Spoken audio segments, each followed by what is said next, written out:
Mortal Kombat 1 has been out for about 2 weeks now.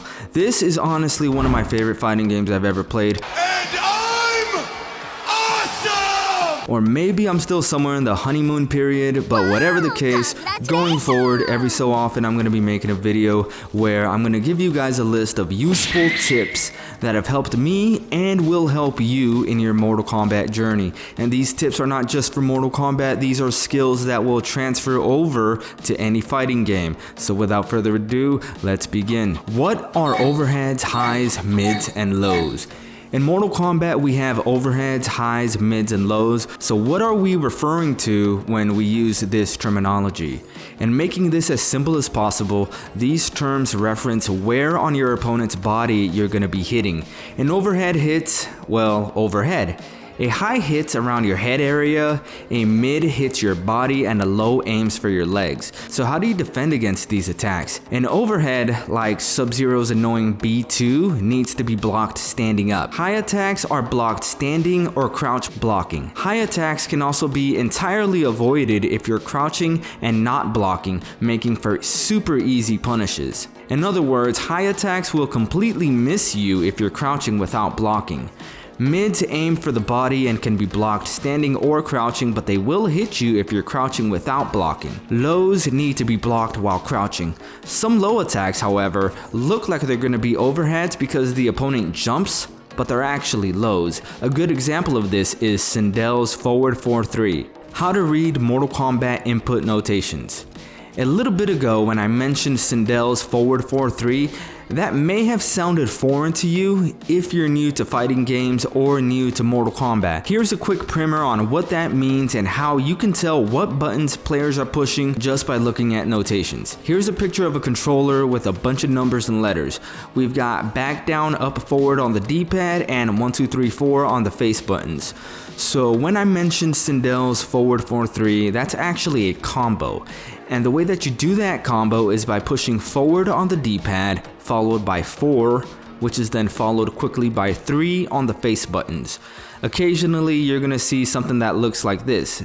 J1, that simply means hitting the 1 on the face buttons while you're jumping. How to beat annoying crouching punches. One of the more annoying things you're going to be dealing with in Mortal Kombat 1 is being interrupted by your opponent's crouching punch or crouching kicks. It's going to happen. Your crouching moves are generally the fastest moves that you're going to be available to you, so these are very attractive tools as a means to keep your opponent from advancing on you. You're going to be running into this a lot. I mean a lot. Almost everyone's going to be doing it. Like I said, crouching attacks are fast, so a good way to neutralize that is with your own crouching punch or crouching kick. You're not going to beat it every single time, but you are going to be less of a punching bag doing it this way. If you panic and start mashing your fastest standing attacks, which are generally just as fast as lows, but they come with the downside of being high attacks. So if you try to hit your opponent with a standing high attack with a 7-frame startup, you're going to lose to a low attack that also has a 7-frame startup. Another way to deal with this as well is to grab your opponent, and the input for that is 1 and 3 pressed at the same time. You may also have it set to a macro input. By default, grab is set to the L button. But yeah, grabs are going to be a great tool in dealing with people who you know love to crouch punch.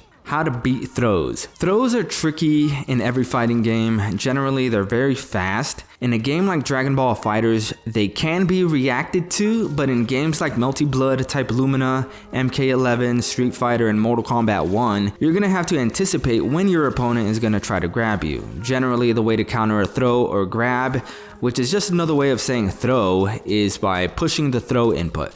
That's how it works in DBFZ, Melty Blood, Type Lumina, Street Fighter, but in Mortal Kombat it's a little bit more complicated. Needlessly, if you ask me, but that's just my opinion. In Mortal Kombat, the input that you push to tech a throw is different depending on which side your opponent is going to throw you. To tech a forward throw, you need to push 2 or 4. To tech a back throw, you need to push 1 or 3.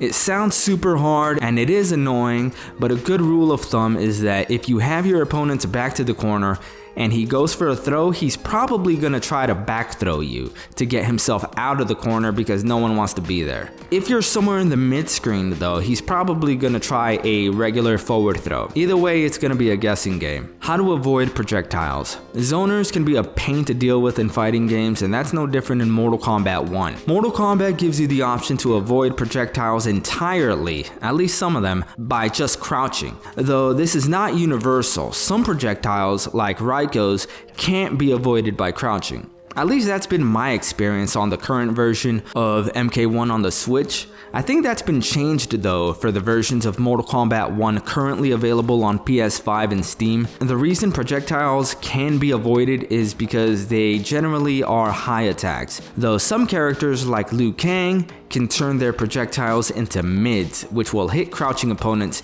and they can do this by spending a bar of meter. How to check match replays. A great way to review what you did right and what you did wrong in a match and figure out why you lost is to look at replays of your matches. The way to find your replays is when you're in the main menu, you see your profile picture on the top left where it says your name. Push select on that, then go to career stats, and then go right to the end. Your replays will be the last section. For me here it says nothing is currently available. I don't know why though, because I was just playing a few games earlier. Well, whatever. Here where you see Johnny Cage on my screen, that's where your replays are going to be. Though the replay system does not save all of your matches, only like the last 10 or so are going to be saved for a little while it seems. So that's going to be it for this video. I'm going to be doing videos like this more often as I find cool things about the game that help me out. And if they help me out, that means they probably are going to help you too. So as always, if you enjoyed the video, don't be shy about hitting the like button and subscribing. I am going to be doing a lot more Mortal Kombat combos and online matches, as well as Dragon Ball Fighters and Melty Blood whenever they get some new stuff going. Nevertheless, subscribe for more combo tutorials, online matches, and Make America Great Again. I'm Switchplate. Done.